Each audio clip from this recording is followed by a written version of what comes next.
Oke, sobat info, jumpa lagi di channel Info Milenial, channel para pemula, para petani milenial. Oke, pada sore ini saya melakukan pemangkasan jambu madu deli hijau ya, atau jambu air secara umum. Metode pemangkasannya sama semua ya untuk jenis jambu air. Nah, ini pertama-tama kita harus buang semua tunas air ya. Kenapa tunas air ini memang kita harus kendalikan rutin. Ini muncul tunas air ini biasanya seminggu atau paling lama 2 minggu, sudah panjang lagi tunas airnya. Ini kita harus terus kendalikan ya, agar ini batang tidak rimbun. Kalau batang rimbun ini penuaan batang itu lambat, sehingga nanti menuju ke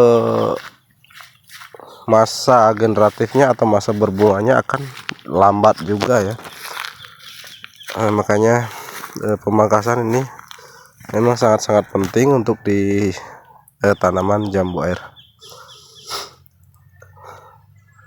Nah, ini pohon yang dari cangkokan ya, sudah usia sekitar 6 bulanan ini saya tanam. Nah, memang batang memang sangat kondisi sudah besar seperti ini. Nah, ini adalah penanganan awal ya. Kenapa kita perlu menata atau mengkonsep pohon jambu madu deli ini sejak awal?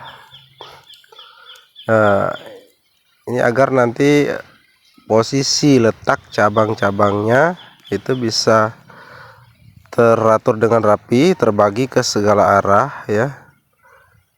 Nah, ke kiri, ke kanan, ke belakang, ke depan, jadi keliling batang. Jadi kalau tidak kita lakukan pemangkasan, ini akan rimbun saja. Kemudian arah percabangan, kadang ada yang kebanyakan ya.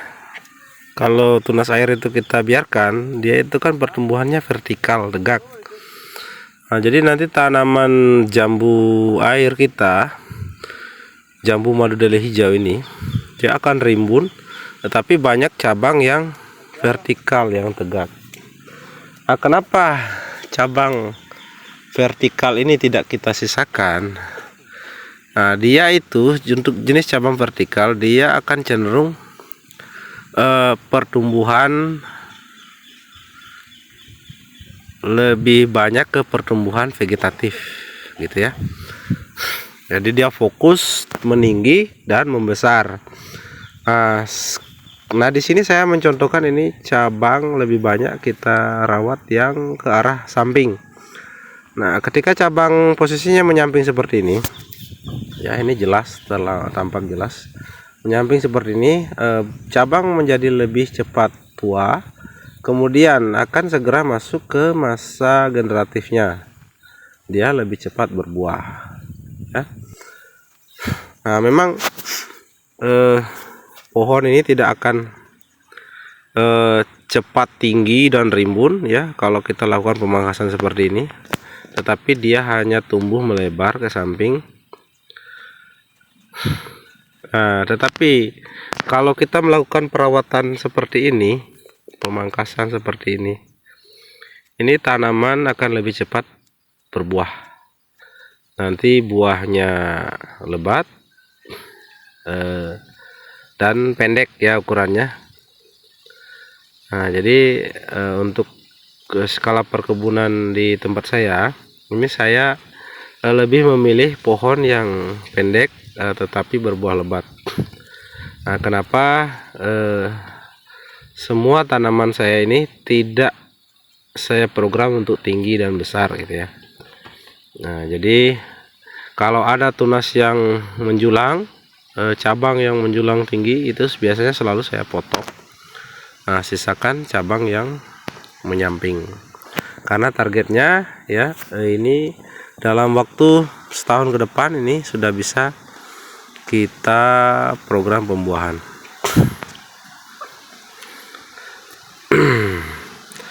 Nah, kalau pohon yang ini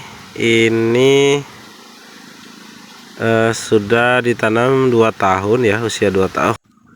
Tetapi ini bibit yang berasal dari sambung pucuk ya.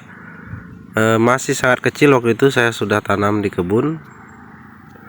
Nah, sekarang sudah ukuran seperti ini ya. Tinggi sudah sekitaran 2 meter. Nah, ini tinggi maksimal nanti akan tetap seperti ini. Tanaman ini akan kita kembangkan ke samping saja, melebar ke samping, kemudian pembesaran batang-batangnya. Nah, kenapa saya selalu melakukan pemangkasan? Nah, jadi batang yang seperti ini sudah kokoh, kemudian karakter cabangnya sudah semua tua ya. Nah, kalau sudah tua seperti ini kondisi cabangnya tidak lagi muda, ini sudah bisa kita program ke tahap pembungaan ya, atau generatifnya. Nah, ini saya contohkan lagi satu pohon yang kita lakukan pemangkasan daun, pemangkasan cabang, pemangkasan tunas air ya. Jadi daun-daun itu tidak kita sisakan banyak ya. Dari hitungannya itu saya dari ujung, dari pucuk tanaman, pucuk jambu air ini, itu maksimal dia 8-10 lembar daun saja. Nah, kemudian tunas air itu harus semua kita buang. Berikutnya cabang yang tegak, pertumbuhannya tegak ke atas, itu selalu kita pangkas. Jadi sisakan yang menjulur ke samping ya. Jadi yang sisakan yang mendatar.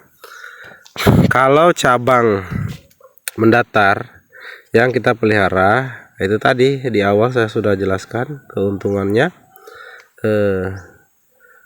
Pohon ini akan segera masuk ke masa generatifnya, sehingga ya target berbuah ya 2-3 tahun itu sudah pasti berbuah.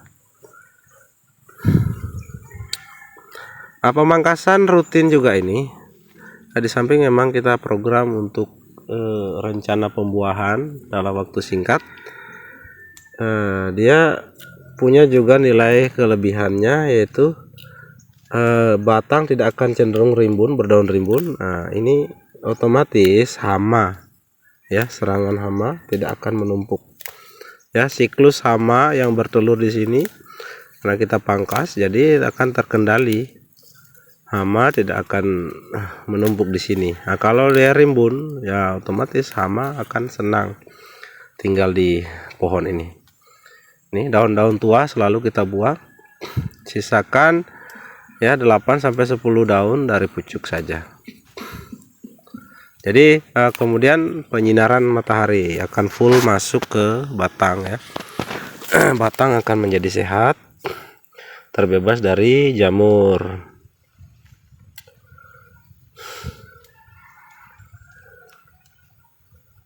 Ya, ini daun-daun